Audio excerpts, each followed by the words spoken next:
చెప్పండి భరత్ గారు, అశోక్ గారు చెప్పిన దాంట్లో ఒక వాస్తవం ఉందండి. మీరు అడిగారు కాబట్టి చెప్తున్నాను. ఇప్పుడు విద్యాశాఖకు సంబంధం లేని వాళ్ళు అధికారులు అయితే ఏం జరుగుతుందో ఇన్నేళ్ల ప్రయోగాలన్నీ ఇప్పుడు అదే అందులో భాగమే సార్. ఒక ఎడ్యుకేషన్ ఇస్టుగా ఉండి ఆఫీసర్ అయితే, అడ్మినిస్ట్రేటర్ అయితే teacher psychology, child psychology idea చేసుకొని ఎట్లాంటి అప్రోచ్ ఉండాలనేది చూస్తారు. ఇప్పుడు గడిచిన 15 ఏళ్లుగా విద్యారంగం మొత్తం 15-20 ఏళ్లుగా చూస్తే ప్రయోగాలమయం అవుతోంది. ఎందుకు అంటే ఒక్కొక్క ఐఏఎస్ ఆఫీసర్ వచ్చినప్పుడు ఒక్కొక్క విధానాన్ని తీసుకొచ్చి అతని ఆలోచనను ఎడ్యుకేషన్ పాలసీగా టీచర్స్ మీద రుద్ది ఇలా పాఠం చెప్పండి, అలా పాఠం చెప్పండి అని చెప్తున్నారు. సంవత్సరానికి మారుతుంది. ఫర్ ఎగ్జాంపుల్ నేను చెప్తాను, క్లిప్పు, క్లాపు, పిప్పు, రకరకాల పేర్లు పెట్టి ఇప్పుడు ఎఫ్ఎల్ఎన్ దాకా వచ్చినాం. ఎన్ని పేర్లు మారుతూ అప్రోచ్ చేస్తుంటే వీళ్ళు చెప్పేది ఏంటంటే ఎలా పాఠం చెప్పాలో వీళ్ళు మాకు చెప్తారు.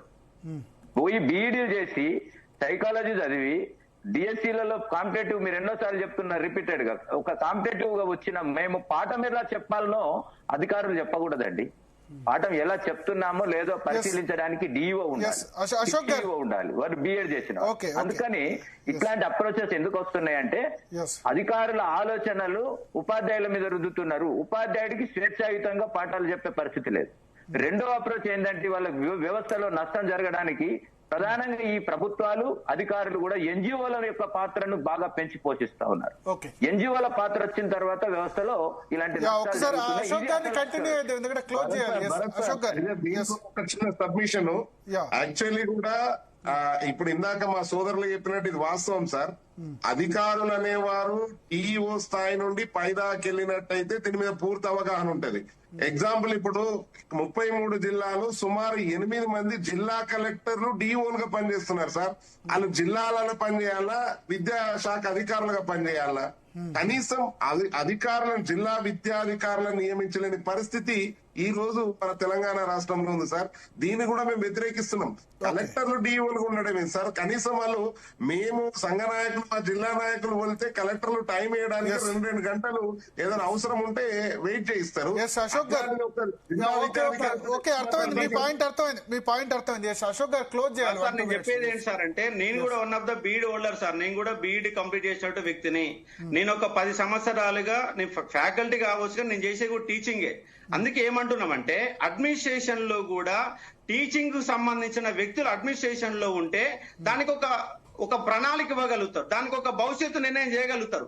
వాళ్ళు వచ్చే ఆఫీసర్లు ఎవ్వరికి కూడా విద్యా వ్యవస్థ మీద అవగాహన లేదు. వాళ్ళు ఐఏఎస్ ఆఫీసర్లు కావచ్చు, ఉన్నతమైన వ్యక్తులు కావచ్చు, విద్యాశాఖ మంత్రికి అవగాహన ఉండదు, సెక్రటరీకి అవగాహన ఉండదు, విద్యాశాఖ కమిషనర్ కి అవగాహన ఉండదు, డిఓకు అవగాహన ఉండదు. డిఓలు కూడా విద్యకు సంబంధం లేని వాళ్ళు వస్తారు. విద్యకు సంబంధం లేని వాళ్ళు అడ్మినిస్ట్రేషన్ కి వచ్చినప్పుడు, ఎందుకంటే ప్రభావితం చేసేది టీచర్లు కాదు, రాష్ట్ర ప్రభుత్వం విద్య ఎట్లుండాలో ప్రభావితం చేసింది. ఆ ప్రభావితం చేసి అధికారులకు ఎవరు కూడా విద్య పైన అవగాహన లేనప్పుడు ఇట్లాగే విద్యా వ్యవస్థ కొనసాగుతుంది. కింది నుంచి పైదాకా, అంటే హెచ్డిడి టీచర్ కాంచి మొదలు పెడితే విద్యాశాఖ మంత్రి వరకు కూడా విద్య పైన అవగాహన ఉన్నటువంటి వ్యక్తులు కనుక ఉంటే విద్యా వ్యవస్థను బాగా చేయడానికి అవకాశం ఉంటది. ఇంకోటి ఏంటంటే ప్రైవేట్ స్కూళ్లలో ఉన్న ఒక బట్టి సిస్టాన్ని కంప్లీట్ గా దాన్ని దూరం చేసే ప్రయత్నం చేయాలి. చైల్డ్ని ఎట్లుంటే అంటే వాడు స్వతహాగా నేర్చుకునే ఒక ప్రయత్నం చేసే విధంగా ఉండాలి. కానీ తరగతి గదిలో బందీకాణ చేసి వాడిని బట్టి చేసి 4 ముక్కలు ఇంగ్లీష్ ముక్కలు బట్టి చేసి పంపిస్తా ఉన్నారు. నిజంగా చైతన్య నారాయణలో 980 మార్కులు 990 మార్కులు వచ్చినటువంటి వ్యక్తికి ఎంసెట్ లో గానీ జేఈలలో గానీ కొన్ని లక్షల ర్యాంక్ వస్తుంది. అంటే ఇంటర్మీడియట్ లో 980 మార్కులు వచ్చినటువంటి వ్యక్తికి తర్వాత ఆ స్థాయి ర్యాంక్ ఎందుకు వస్తలేదు?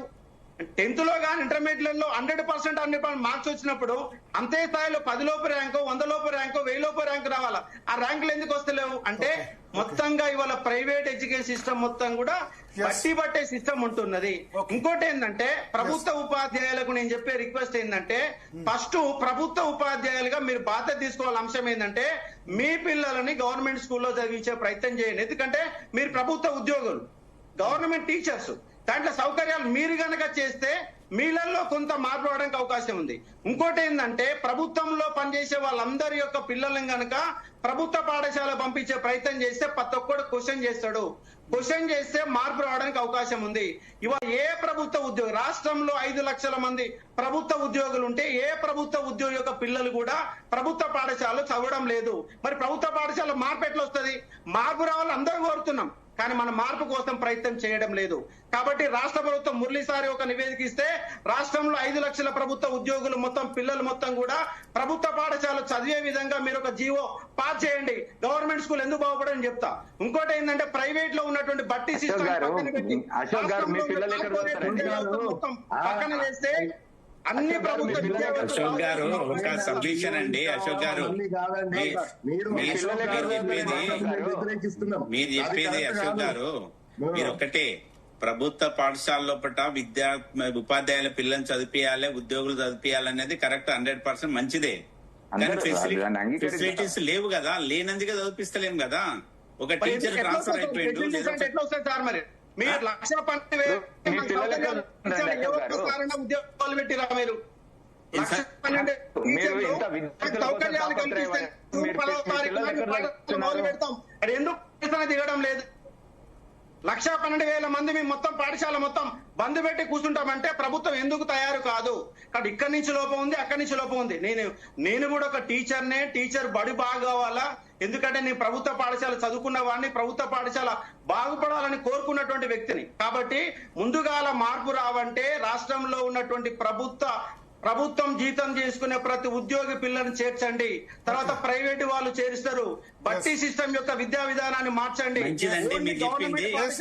బాగుపడాలంటే బాగుపడదనేది. థ్యాంక్ యూ అశోక్ సార్, అదేవిధంగా దామోదర్ రెడ్డి గారు, అదేవిధంగా వెంకట్ గారు, హనుమంతరావు గారు. మొత్తానికి 3-4 రోజులుగా మనం ఈ అంశం మీద చాలా విస్తృతంగా చర్చ జరుపుతున్నాం, విద్యా కమిషన్ రిపోర్టు మీద. సో ఎవరైతే కే కేశవరావు అడ్వైజర్ ఉన్నారో, ప్రభుత్వ సలహాదారు, ఆయన అయితే స్పష్టం చేశారట టీచర్ల శాలరీస్ గురించి అయితే ఏం లేదు, మిగతా వాటి గురించి ఆలోచిస్తామని చెప్పి. సో ఆ శాలరీ ప్రపోజల్, ఇంకా కొన్ని ప్రపోజల్స్ డిఎడ్ బిఎడ్ ఇటువంటివి లేకపోతే కమిటీ గురించి కొంత చేసిన ఎక్సర్సైజ్ గురించి ఉండేదేమో.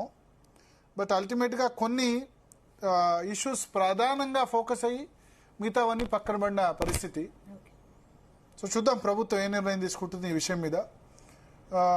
చిన్న బ్రేక్ తీసుకుందాం. బ్రేక్ తర్వాత మావోయిస్ట్